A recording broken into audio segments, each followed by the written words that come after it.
After the end of World War II, the world was split into two, East and West. This marked the beginning of the era called the Cold War.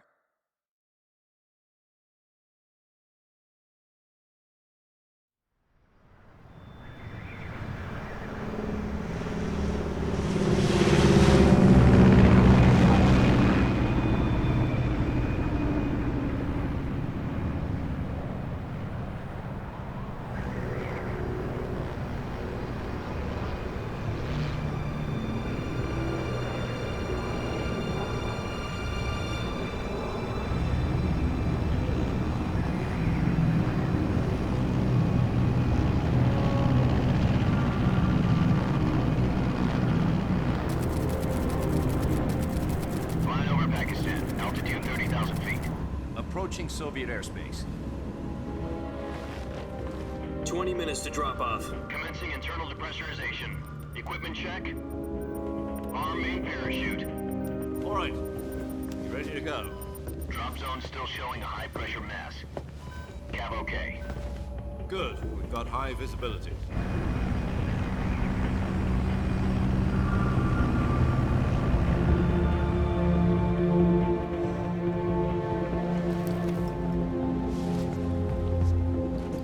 Put out that cigar. Connecting oxygen hose to interior connector. Put on your mask.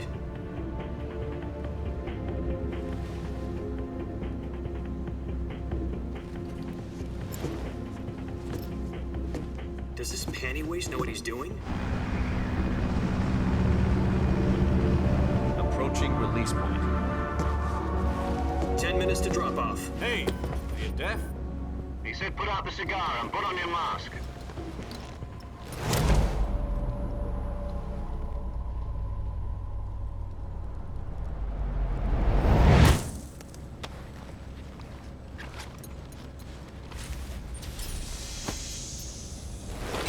Depressurization complete. Checking oxygen supply. 6 minutes to drop off. Opening rear hatch.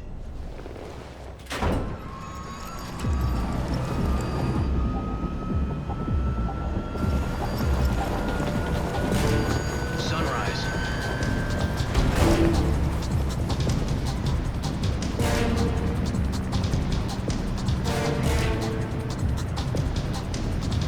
External temperature minus 46 degrees Celsius.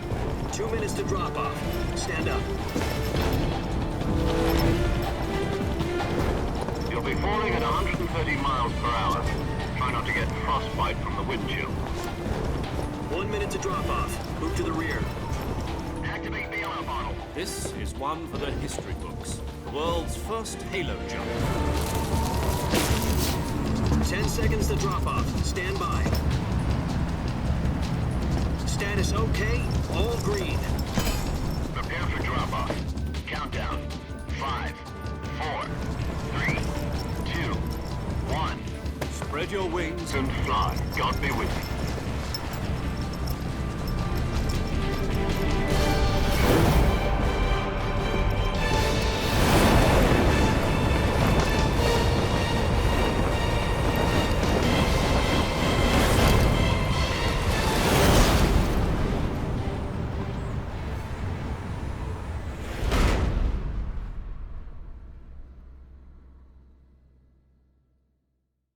Jack, I've got some important news.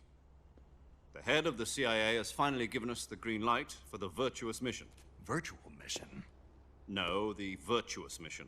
The future of our Fox unit depends on it. If it succeeds, we'll be officially organized into a unit. Virtuous Mission? Sounds like some kind of initiation ritual. You know, don't get cocky. This isn't a training op. Right. So what exactly is this wonderful mission?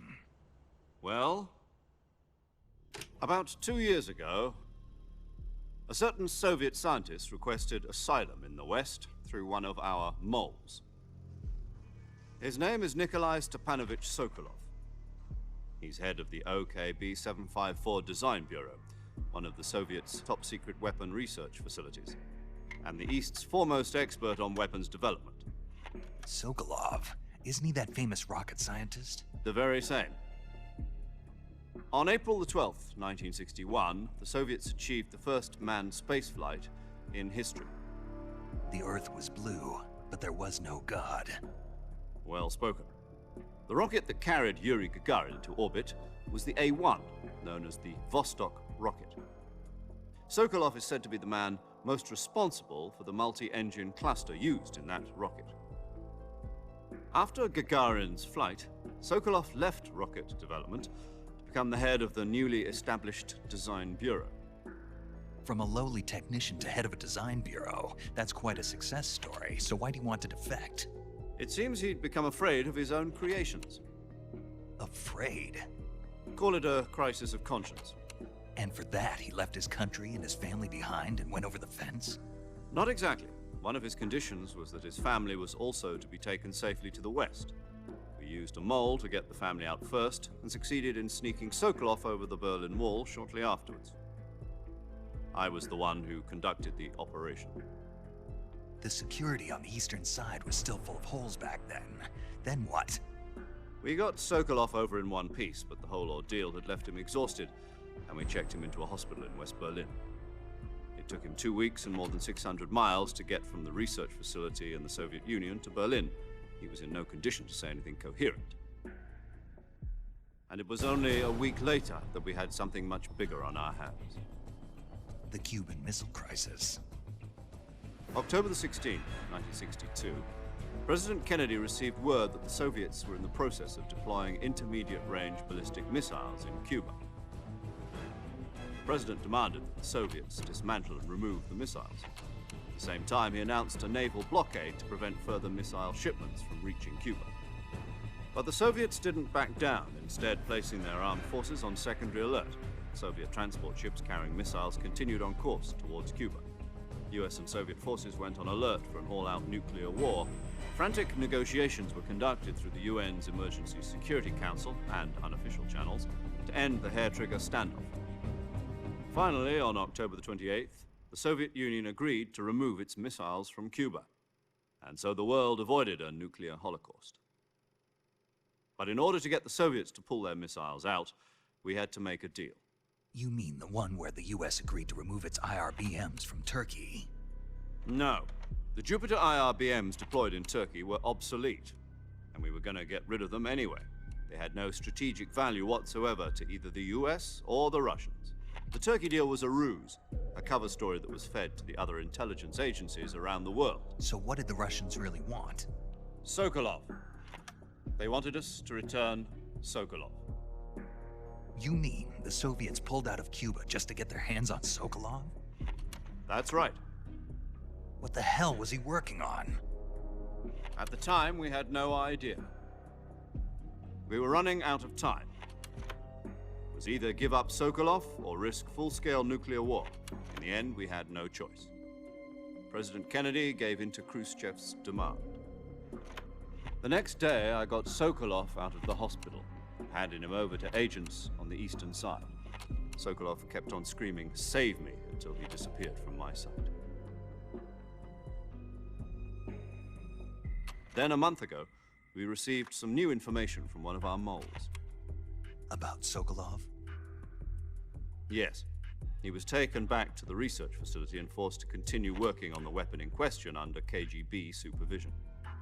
What's more, it's on the verge of completion. So what kind of weapon is it? Something to do with space rockets?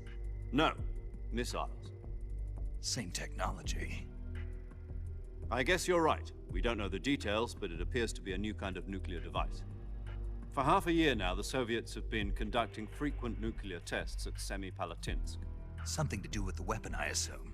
We're talking about a secret weapon so big that Khrushchev was ready to pull out of Cuba to get it back. Is Sokolov still in the facility? No. According to our intelligence, he's in Selinoyarsk, a place in the mountains about 3 miles to the west that's known as the Virgin Cliffs. The Virgin Cliffs. Nice name for a virtuous mission. They moved him there just recently.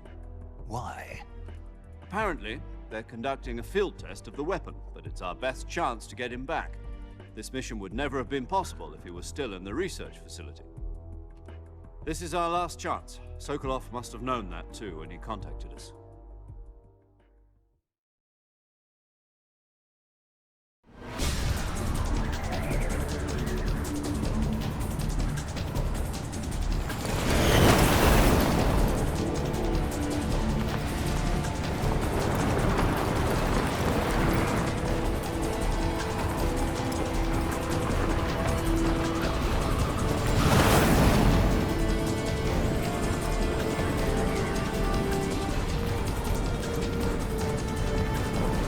Listen up, Jack. Your mission is to infiltrate Selino-Yarsk in the Soviet mountains, ensure the safety of Sokolov, and bring him back to the west.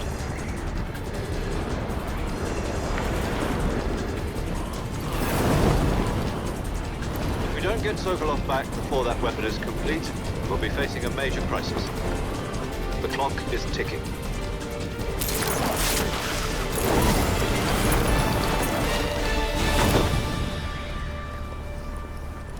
Once we've confirmed the rescue of Sokolov, stand by at the recovery point.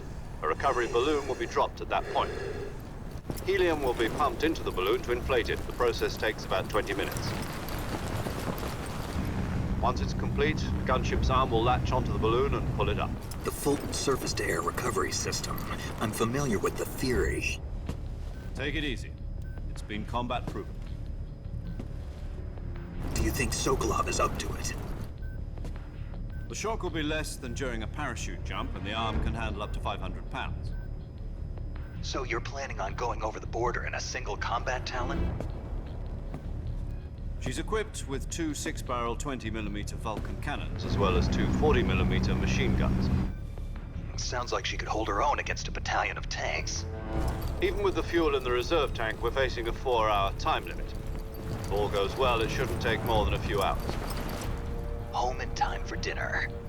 But if anything goes wrong, you'll be eating dinner, breakfast, and all the rest of your meals in the jungle.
Do you copy?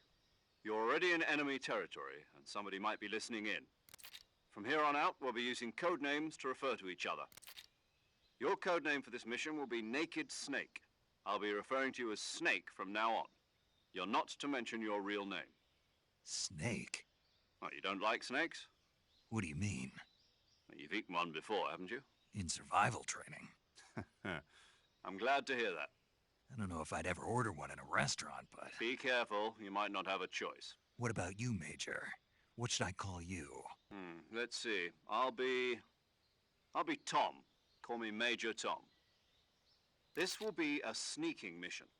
You must not be seen by the enemy. You must leave no trace of your presence. Is that clear?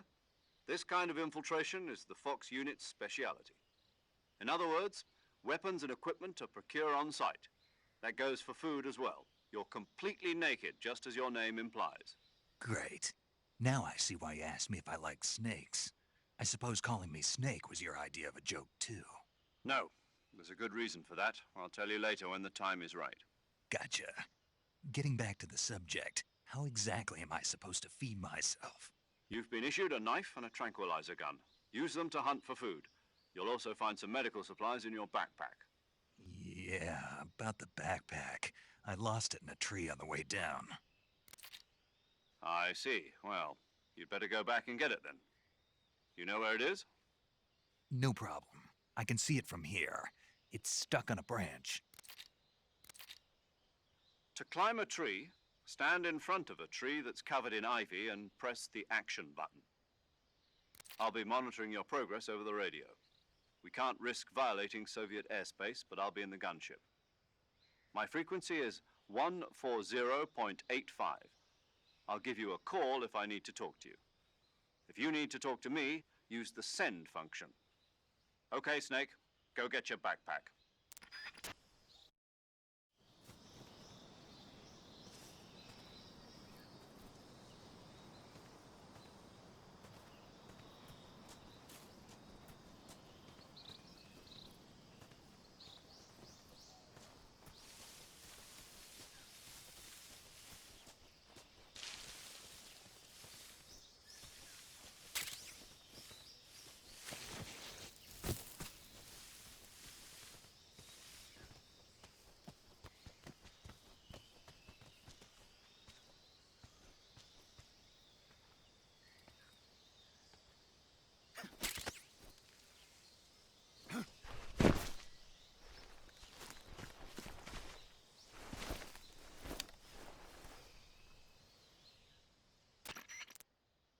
I see you've retrieved your backpack, Snake. To equip a weapon, it's necessary to take it out of your backpack.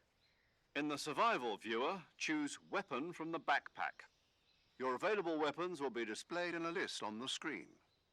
From that list, choose the weapon you want to equip and press the Enter button. For other equipped items, just do the same thing from Item. Got it. Use the survival viewer backpack. Yep, that's right. Survival is fundamental to this mission. After you've been out in the field for a while, your stamina will start to drop.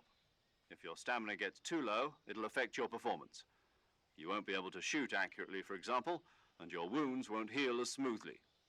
Keep an eye on your stamina so you don't run out. To recover lost stamina, you can hunt for local flora and fauna. You can use either your tranquilizer gun or your knife to hunt. My only weapon is a Mark 22 Hush Puppy tranquilizer gun? That's right. It's been fitted with its own suppressor. However, the suppressor will deteriorate every time you fire. Once its durability reaches zero, the noise suppression effect will be gone. So don't get too trigger happy with it. The suppressor's durability is shown in the icon. Any weapons and equipment beyond what you're carrying now, you'll have to find as you go.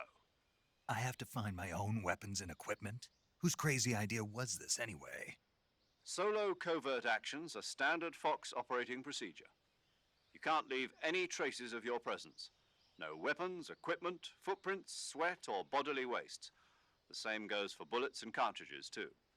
Your presence in enemy territory is already a violation of international conventions of warfare. There aren't supposed to be any American soldiers in Russia. It could spark an international incident. You can't let anyone see you. You can't let the enemy know you're there. This is a stealth mission. You're a ghost, Snake, in every sense of the word. And there'll be no rescue if you're captured. The military and US government will deny any involvement in the affair. Then I'll just have to take care of myself, huh? I'm afraid so. You've been given a fake death pill for that purpose.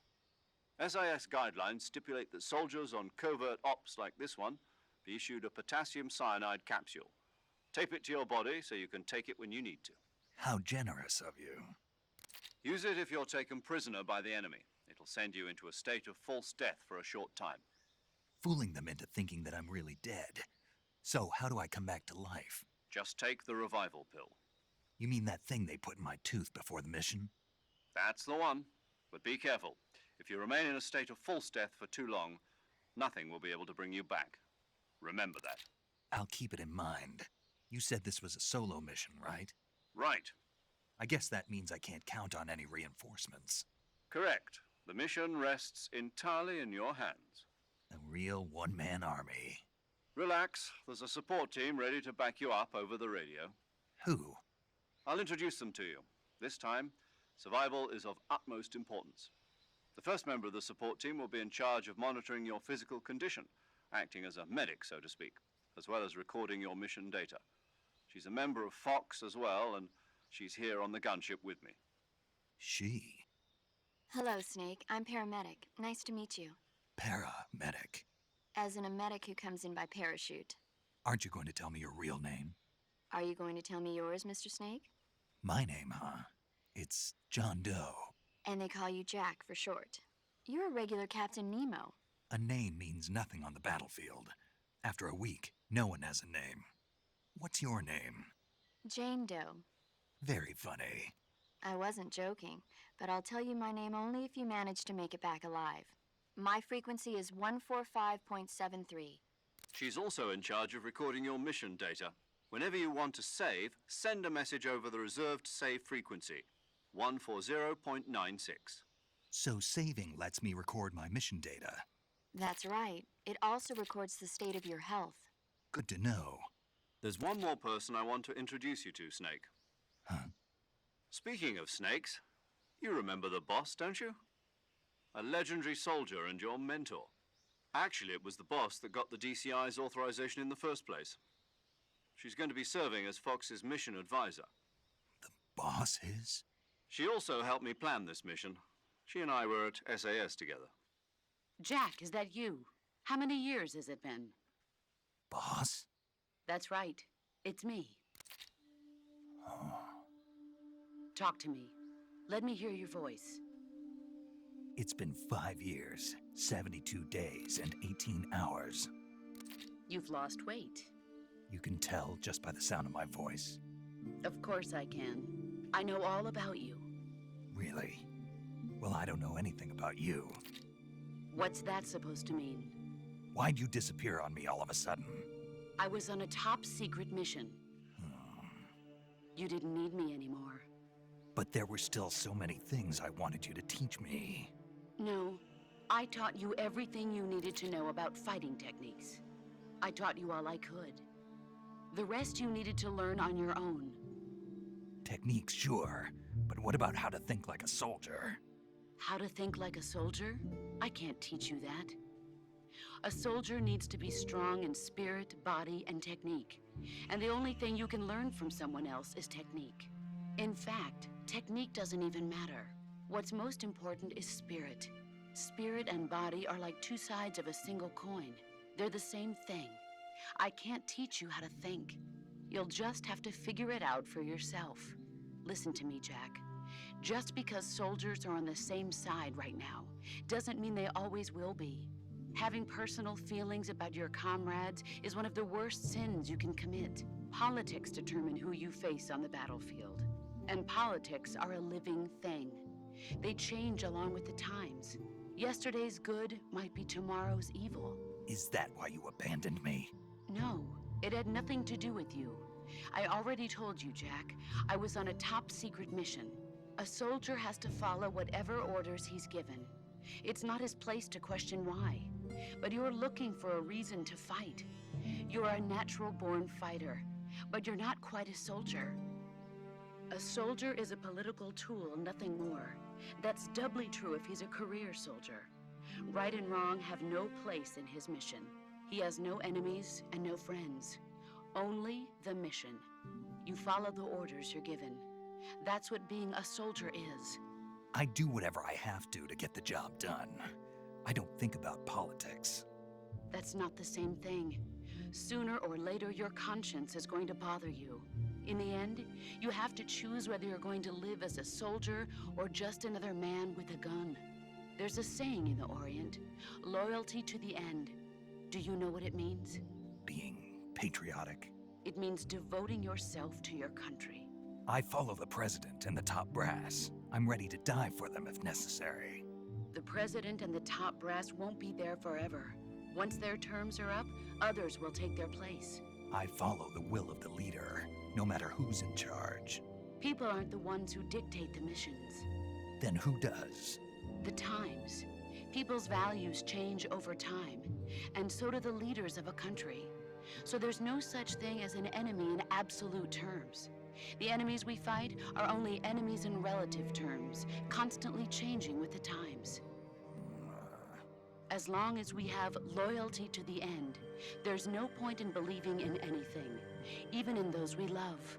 And that's the way a soldier's supposed to think? The only thing we can believe in with absolute certainty is the mission, Jack. All right, but do me a favor. What is it?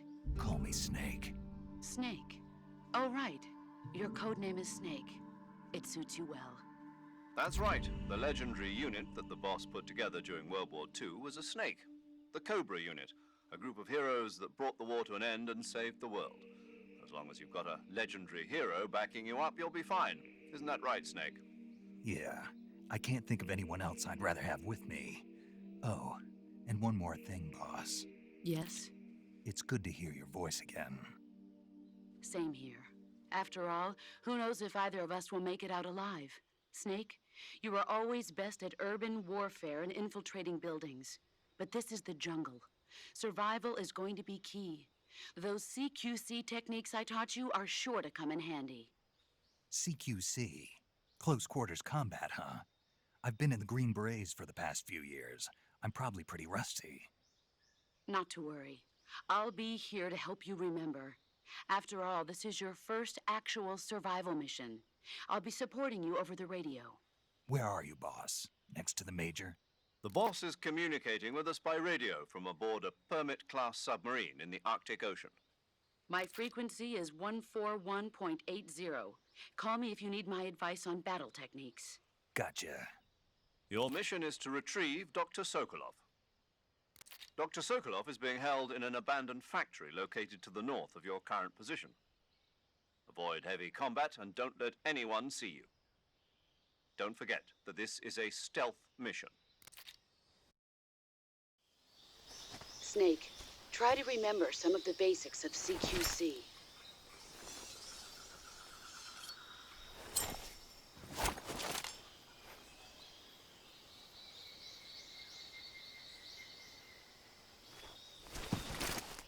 Commencing Virtuous Mission now.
Major.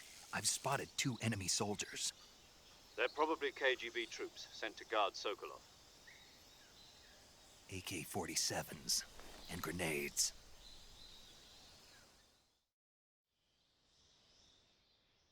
Snake, your presence in Soviet territory is already a violation of international law. We can't let the Kremlin find out that the CIA and the American government are involved. Contact with the enemy is strictly prohibited.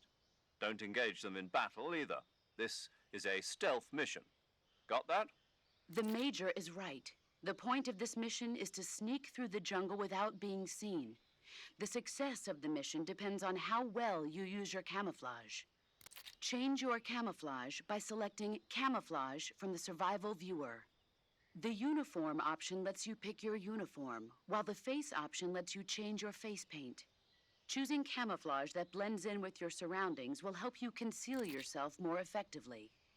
Also, don't forget that anything that moves will stand out in the jungle.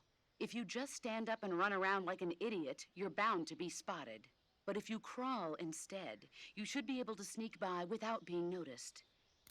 You can see how effective your camouflage is by looking at the Camo Index. The Camo Index shows how well your current camouflage blends in with the surrounding area. The higher the value, the harder you are to spot, and vice versa. The key is to make yourself one with nature. Keep that in mind as you go along, okay?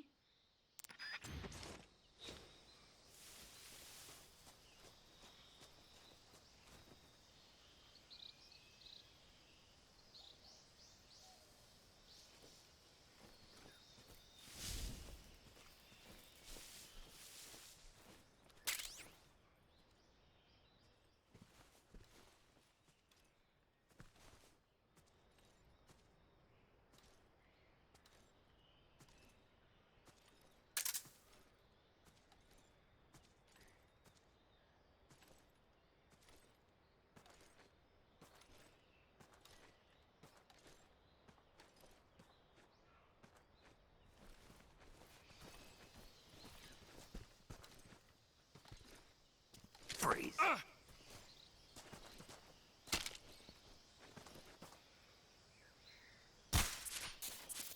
No, wait!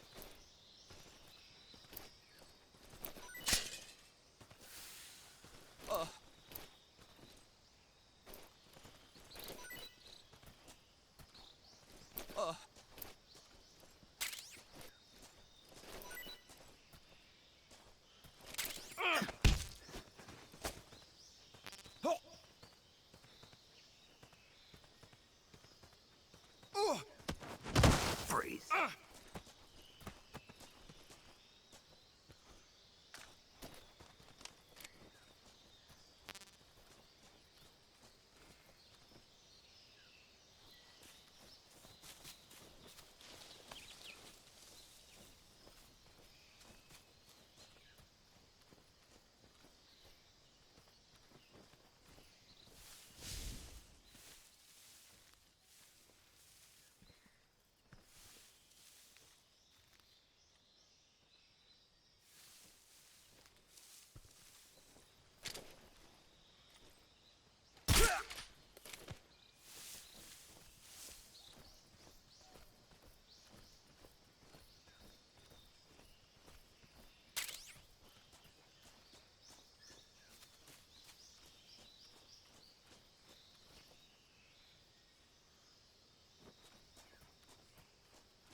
Major, I've reached the abandoned factory where Sokolov is supposedly being held. This place is a dump.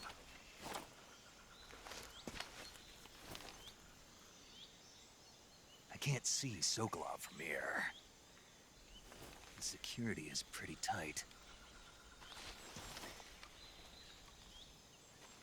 There are sentries posted around the perimeter. I wonder how many are inside.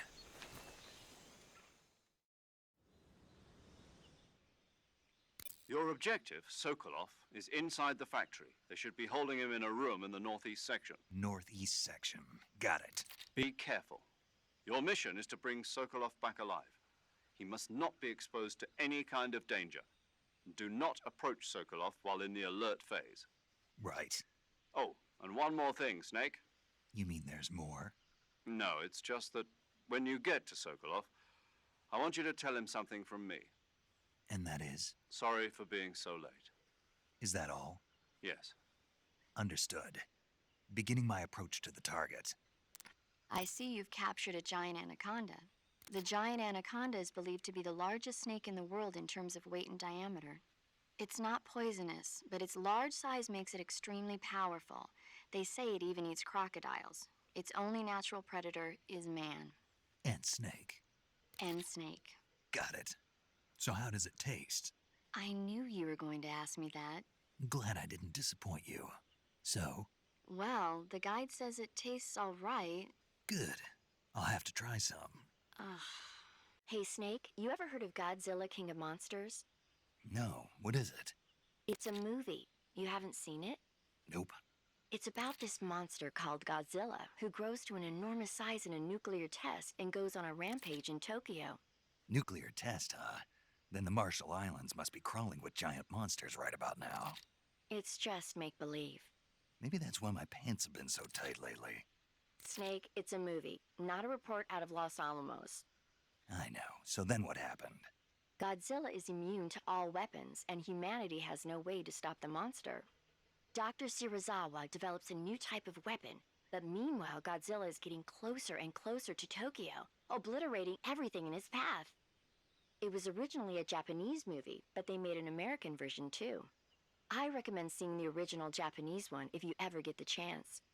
It's mostly mindless fun, but it's also got a serious anti-nuke message as well. Where can I see the original? You'll just have to go to Japan. Really? That's too bad. If you wait 40 years, you might be able to see it in America too. It might even win awards all across the globe in 60 years. Why's that? 2024 will be Godzilla's 70th birthday. You think they're still going to be making Godzilla movies then? Of course. Everybody loves Godzilla. You sure know a lot about movies. I don't suppose you're the movie-watching type, are you? Not really. Okay, then I'll tell you everything I know. When the going gets tough, movies can save your life. It's always good to be able to look at things from a different perspective when you get in a jam. That's the magic of movies. No kidding. Well, I guess it might at least make a nice distraction. That's the spirit, Snake. Have a little fun.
Speak. The others, Speak. if you want to learn more, take a look at the survival viewer map.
What's wrong?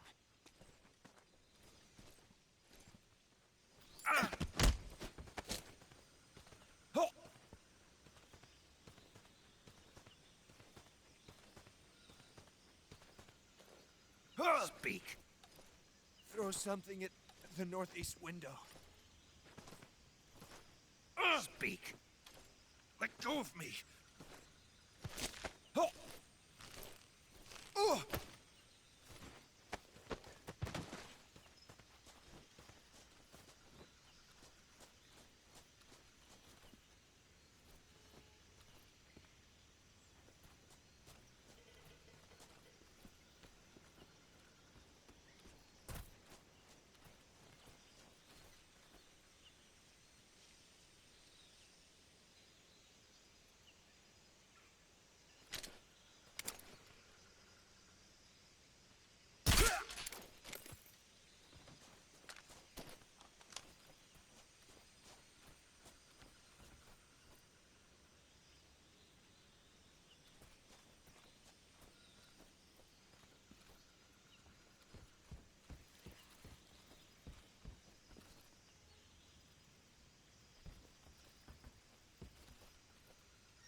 You must be Sokolov.